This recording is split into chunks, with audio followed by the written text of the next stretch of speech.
Meron tayong mga kapanayam, ano? At ang tagapagsalita ASEC ng DSWD, si Ma'am Irene Dumlao. Ma'am Irene, kamusta na po kayo? Magandang umaga po.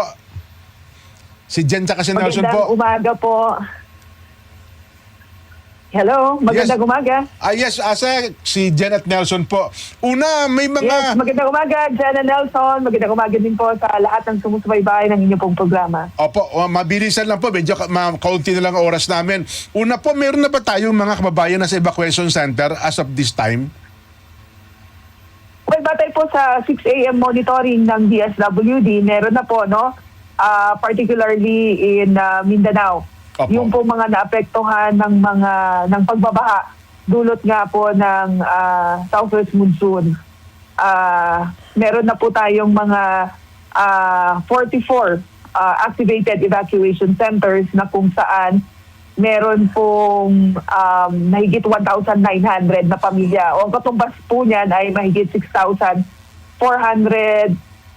mahigit 6,400 po na katao. Mhm. Sila po ay from Region 6, Negros Island Region, and then Region 10 and Region 12.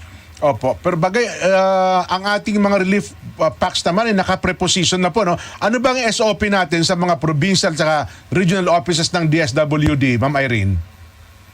Yes, that's correct. More than 4.7 million family food packs are prepositioned across the country. Now, tayo po sa DSWD, meron po tayong mahigit 1,000 warehouses. Most of these are LGU facilities na nagagamit po natin at nakakapag-imbak po tayo ng mga goods natin by virtue of a relief prepositioning agreement.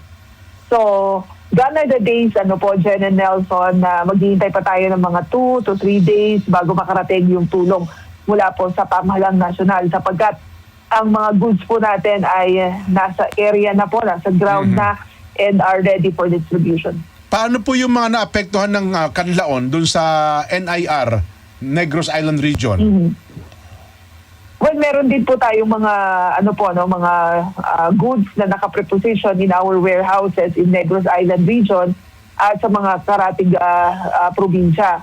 Kaya kapag kailangan natin na mag-respond at magbigay ng augmentation support sa mga local government unit ay siyang magagawa po ng DSWD dahil nga nang nabanggit ko, naka-preposition po yung mga goods natin. These are ready for distribution.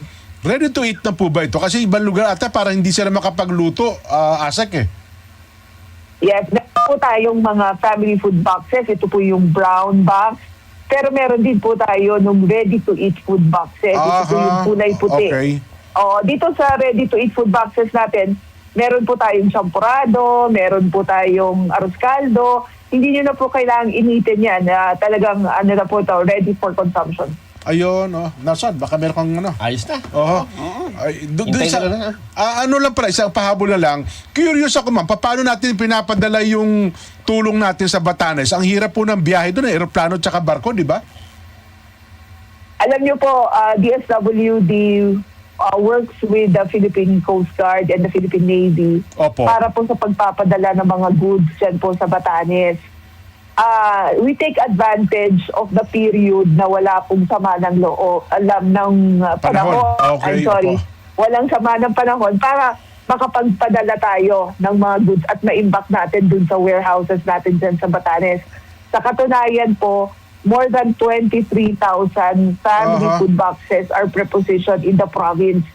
So, kapag mga gantong panahon po na nag-uulan at naapektuhan yung lugar, ay mabilis po tayo na nakakapagpahatid ng tulong kasi nandun na po nasa probinsya na, nasa iba't ibang barangay nga po yung ating pong mga goods. Ayun. ASEC, baka meron kayong panawagan sa ating mga kabayan. Ang dami po, sunod-sunod, itong mga kalamidad na ating nararanasan ngayon.